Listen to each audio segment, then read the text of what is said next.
Douglas Allen Bickford, President and CEO of Say I Love You in the Mirror Productions.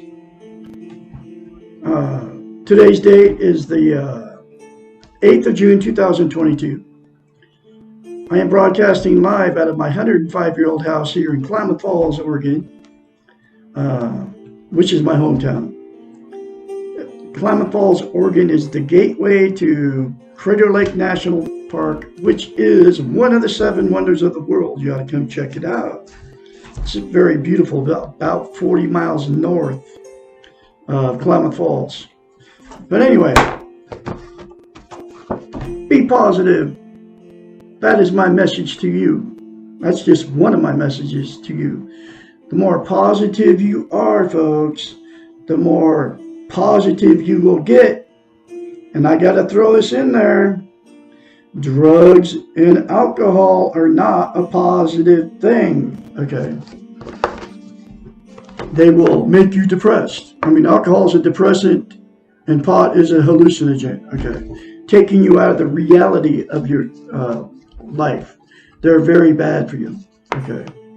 And you also can't get a spiritual high, I mean a natural high, which comes from God, if you're using drugs and alcohol to make yourself feel better, okay? Anyway, so I am on Facebook Live now. I have been for about over 3 months. I've been on YouTube for well over a year, teaching you how to love yourself. It's called, from a book right here. Her name is Dr. Susanna McMahon. It's called The Portable Therapist. But what self-esteem is, which is also self-love, self-confidence, self-worth, it's how you feel about yourself inside, okay? What those 2 words mean is, we've all been in romantic relationships. Most people don't know what the 2 words mean, okay? We've all been in romantic relationships where when you first meet these people, you have that good feeling, right? They walk on water, you walk on water according to them. They can do no wrong, you can do no wrong. You know, it's really a good feeling. I've had it several times. But anyway, so what self-esteem is that good feeling towards yourself, okay? And Dr. Susanna McMahon, who is 73, lives in Madrid, Texas, with her husband, wrote this book in the 90s, so it's 30 years ago. This book was published in 1992, okay? And every lesson in it doesn't have chapters. I call them lessons, but it's in question form. Every lesson in this book talks about how we've been taught and trained not to have a healthy mind, not to have self-esteem, okay? She has a doctorate in psychology, which makes her a psychiatrist. She also has a master's in philosophy. Okay, she's had thousands of clients. She was a counselor. She's a counselor, psychiatrist, many years. People would pay her big bucks to fix their unhealthy mind. Okay, she knew as a psychiatrist that without self-esteem, you can't get a healthy mind. So she had to come up with a concept to give her clients, tell her clients to do to give themselves self-esteem, self-love, self-confidence, self-worth, so she could fix their unhealthy minds. Okay. And a psychiatrist, what a psychiatrist is, and what a doctorate of psychology is. I mean, that's what she's got her doctorate in, right? She went to school 10 years to learn the science of the mind and how this mind works. So this is why she came up with this concept. It's called mirror therapy. She's an originator of mirror therapy. So we're all in front of the mirror every day. So what she told her clients to do is, in between their sessions, go home and say 4 things to themselves in the mirror, which is, I love you, I love my inner child, I'm worthy to be loved, I'm worthy to love, I am full of goodness. Okay. We are all in front of the mirror every day anyway. And what most people do, especially when you get older, you criticize yourself in front of the mirror. But young people are criticizing themselves in the mirror. So the reason mirror therapy is so powerful, and she knew it as a psychiatrist, because she knows how the brain functions. Okay. We cannot lie to ourselves in the mirror. So that's why you can get in front of the mirror and very easily criticize yourself, because that's the way you feel about yourself. But you can't lie to yourself in the mirror. So you can't say good things about yourself. Those 4 things are very good things. You can't say good things to yourself in the mirror because you can't lie to yourself in the mirror, because you don't believe it about yourself. So the very first time you do it, folks, you'll have to force yourself to do it. Okay. And it's not going to do you any good to say it a couple times and stop, right? Because to maintain it, those 4 things to yourself in the mirror will give you self-esteem instantaneously, okay?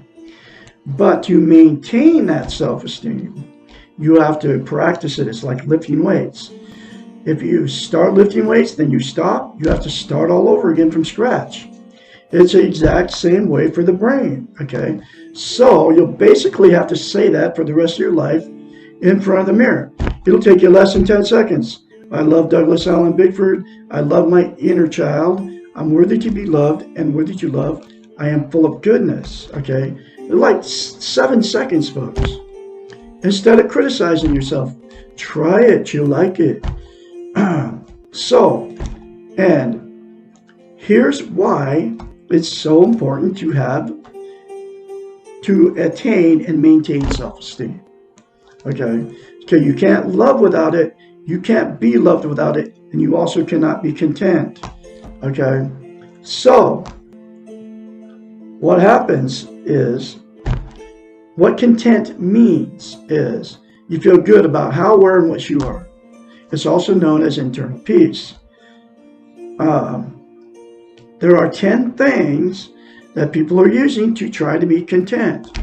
Drugs, alcohol, sex, food, television, gambling, religion, another person, material possessions, or money. Okay? Those 10 things are externals. They're outside of yourself. There's absolutely, and they will make you content, happy, temporarily. You all know what I'm talking about. The pot high goes away, and so does the alcohol buzz. Actually, so does the caffeine buzz. Okay, because caffeine is a stimulant. It's a drug. It's classified as a stimulant. Okay. But anyway, so y'all know what I'm talking about. So you have to do more of just those 3 things to make yourself feel good, okay? And all the other 8 things are exactly the same, okay? And the other thing about self-esteem, can't love without it, and we can't be loved, like I said, okay? So what happens is, without self-esteem, you'll attract somebody just like you, somebody with no self-esteem, okay? And then what happens is that good feeling that you both had when you first get in that relationship, it feels really good. You all know what I'm talking about. And that good feeling goes away. Once that good feeling goes away, you think you're out of love with them. But you never were in love with them in the first place, because you can't love or be loved without self-esteem. So both of you turn on each other. The relationship turns toxic. The fights, the arguments, getting in the car, going down the road. I got to get away from this maniac. No sex. Going to your best friend and telling your best friend how terrible they are to you. Both sides are doing it, right? And then, then the trial separations, if you go to therapy, nothing ever fixes it. You apologize, and then the same thing just keeps happening over and over again in these toxic relationships. Going to the bar, picking up another person to have sex with, okay? Flirting with somebody else right in front of your spouse or, your significant other, right? And so, because of all the toxicity of the relationship, then those 2 people will separate or divorce if you got married, and then you'll go jump right back in another relationship, and exactly the same thing will happen. That's why I've been married and divorced 4 times, okay? Because they call it relationship jumping. I would jump right back in without self-esteem, and I found somebody just like me 4 times in 4 marriages, okay? The next thing that'll happen is 2 people that are toxic to each other, they're sleeping in separate bedrooms, and the name calling, and all the bad stuff's going on, right? They'll stay in that relationship forever, even though it's bad, okay? And they both know it. And then all the lying, the cheating, the secrets that you keep in between both of you, which you never tell the other person, right? If you're church goers, you go to church, put a big smile on your face, and both of you know you're miserable, okay? But anyway, so you won't leave that relationship. There are people stay in them for years. I mean, I know people have been in 70 years. I'm not going to mention no names. But I hang around, I see these people once in a while, and I can see the inner reaction between these 2 people. They don't love each other. They never have, okay?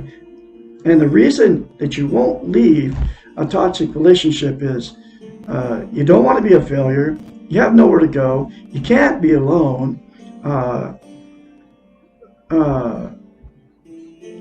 You don't want to be an embarrassment to all your family and friends.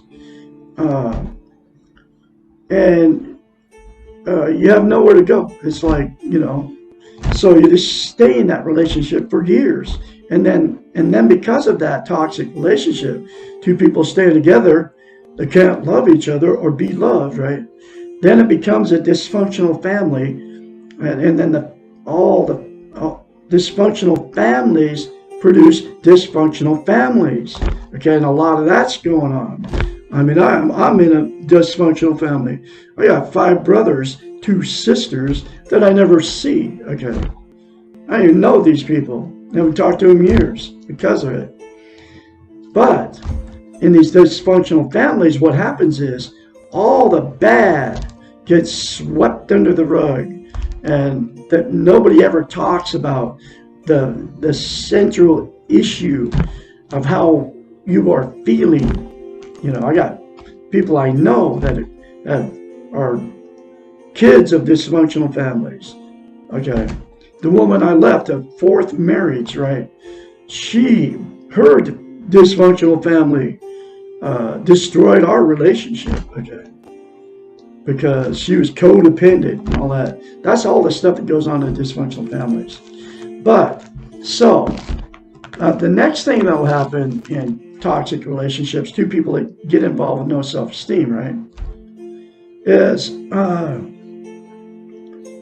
the two people that have had many failed relationships, many failed marriages, will just exit out of the whole romantic scene. I'm going to say, screw it. I'm done. I can't find anybody to love, and I can't find anybody to love me. So they just become single, and there's a lot of times it's older people like my age. They quit taking care of themselves. They quit shaving as a man. They quit, as a woman, and she won't put makeup on, and it's just like they're done with life. And then they'll use the 10 things to try to make themselves feel good, okay? Those 10 things I just mentioned, those external things. But without self-esteem, you can't be content. You never get internal peace, okay? So, my style of teaching, okay, all those scenarios, okay, can all be reversed. The person out there alone, all lonely, using the 10 things to try to feel good, and the people in toxic relationships can all be changed if all parties said 4 things to themselves in the mirror daily for the rest of your life, literally. Everybody would have to do it. And then get this book and read the many more concepts in this book that'll give you a healthy mind. I guarantee it. And then you won't have any problem being positive 1 second at a time, like Douglas Allen Bickford here in Klamath Falls, Oregon, because I take 1 second at a time, and because everything is going good right now, okay? That's where I live. That's how I have been since I've attained and maintained self-esteem. I say those 4 things to myself in the mirror daily without fail. So, I'm going through another lesson out of this book. It's my life's work to teach self-esteem, and that is because nobody's teaching it. In fact, everything I just told you, nobody's ever told you if you didn't turn me off as soon as I told you to say I love you in the mirror. Okay? Nobody's teaching it. Nobody's telling you how to get it. I just told you how to get it. Nobody's telling you how simple it is, and it is literally that simple to say 4 things to yourself in the mirror, folks. Take you less than 10 seconds, like I said. Instead of criticizing yourself in the mirror, and nobody's telling you how important it is, and I just told you how important it is. And seriously, it all comes from a psychiatrist. She changed my life. She can change your life too. Okay, so here is the next lesson.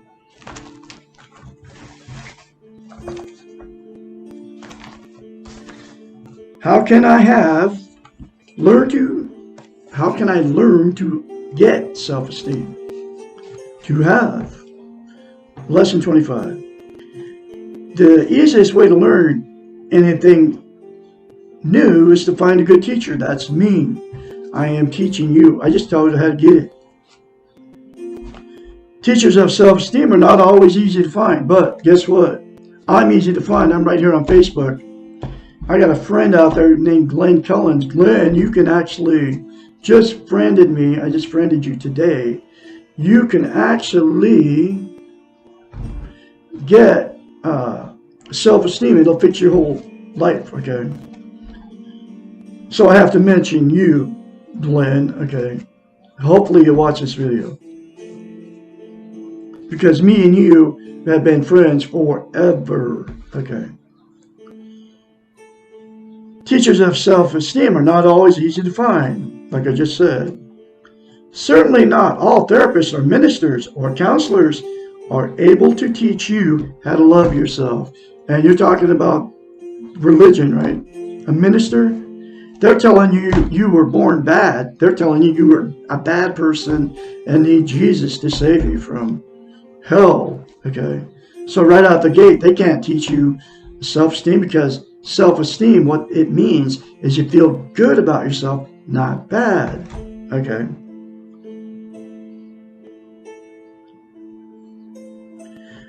You will need a role model who practices what is being taught. I am a good role model. You don't know me, but all my posts on on Facebook that you see are coming from my heart. So I'm trying to help you out there. So I am a good role model. And if you knew me personally, you would know I was too. Let's see. Someone who actually knows how to love the self and also knows how to teach this skill. And I just told you how to get it. Okay. So I know how to teach it. I know what I'm talking about. It comes from a psychiatrist. She fixed me. Self-esteem is a learned skill. Very few come by it naturally. In fact, they're taking it away from us on purpose, just like her book talks about in every lesson in this book. Remember, you have learned how not to love yourself, which comes from all the social media now, the television, your friends, your family. Now you must relearn how to love yourself. Unlearn what you have learned. That's what Yoda said. Remember that, Star Wars? Think of learning self-esteem as you would think of learning any new skill. If you're really determined and you need to do this, you will do it. Glenn Collins. I'm talking to you, Glenn. You're my friend. I love you as a brother. Don't turn me off because, I'm trying to help you. Well, let's see. If you are really determined you need to do this, and then I'm talking to all my other Facebook friends and YouTube friends too. It is much easier to learn something for the first time before you have learned it incorrectly. For example, you have been studying a foreign language, and after several years of study, you discover that your teacher has a terrible accent and has taught you many incorrect pronunciations. In order to speak the language correctly, you must go back and unlearn and replace the wrong with the correct. This is much more difficult than learning it correctly for the first time. Much more difficult, but not impossible if you are really determined. Self-esteem is relearning how to think about yourself and how to behave in a loving manner towards yourself. Granted, it would be much easier and more natural to learn the skill of loving yourself as a very young child when the learning is fresh and uncontaminated. But unfortunately, this does not happen to most of us due to lack of teachers and role models who have self-esteem. I am a teacher. I have self-esteem. I can help you folks. So we must accept that we were taught by faulty models. And this is like training and being taught, right? And it's really no fault of our teachers who were also taught incorrectly. Being angry and resentful that you were not taught self-esteem in the past only means that you are wasting time and delaying the acquisition of the skill in the present. Because you can say those 4 things to yourself in the mirror daily, and you will attain and maintain self-esteem. If you get over the very first time you say it in the mirror, okay, because you'll have to force yourself to say it the very first time. Begin by being determined to learn self-esteem. If you want to badly enough, you will. People can learn anything when they are desperate enough. Be desperately determined. Then find some role models, people who clearly have self-esteem, and they're few and far between, folks. These people will not tell you how much they love themselves or how terrific they are. I will tell you how much I love myself because I've attained self-esteem, because I'm teaching you how to get it. Okay, I'm not bragging about being in love with myself, but I'm telling you how to love yourself. So, because I have it now, and you don't know what you're missing by not having self-love. Okay, but you can all get it. They will show you their gentle, quiet strength, and by their encouraging and reinforcing behaviors towards others. They will look confident and balanced, and they will admit and often laugh at their own weaknesses and mistakes. They will not laugh or judge others, but will be more tolerant and accepting of themselves and of others. You will feel good being around these people. It is crucial for you to be around those who accept you as you are right now and who encourage you to feel good about yourself, because you are all full of goodness, folks. Just nobody's ever told you that before, especially on Facebook. Once you have, I call Facebook fake book, okay? Once you have found your role models, and these may be a therapist, a teacher, relatives or friends, observe them carefully. How do they handle rejection? Are they trying to be perfect? What do they do when they make mistakes? How do they cope with many injustices of their lives? Ask them, watch them, listen and learn from them, but do not expect them to know all the answers. And do not expect them to carry your pain or to fix you. Good role models are patient and loving teachers whose self-esteem is not dependent on you. Good role models are not codependents. That's why I'm very confidently spreading another lesson out of this book. It's my life's work to help you attain and maintain self-esteem. Finally, be prepared to practice. It's practice, folks. Every day. It'll take you less than 10 seconds. Seriously, it's not that hard. And to make mistakes, because we're all human. We all make mistakes. We're allowed to make mistakes. I've made many of them. Okay. And to make mistakes and to be imperfect. Self-esteem is a human attribute and a lifelong striving. It is not a quick fix. It is a way of being in a world that allows you to know yourself and to take care of yourself. Exclamation point. You all have a great day out there. I'm going to have another lesson for you tomorrow, which is, why don't self-help books work for me? Lesson number 26. I can be your mentor when you start going through this change. Call me anytime. 458-232-5238. After you start saying to yourself, I love you in the mirror. Because you will change. I guarantee it. I will talk to you tomorrow. You all have a great, Wednesday out there.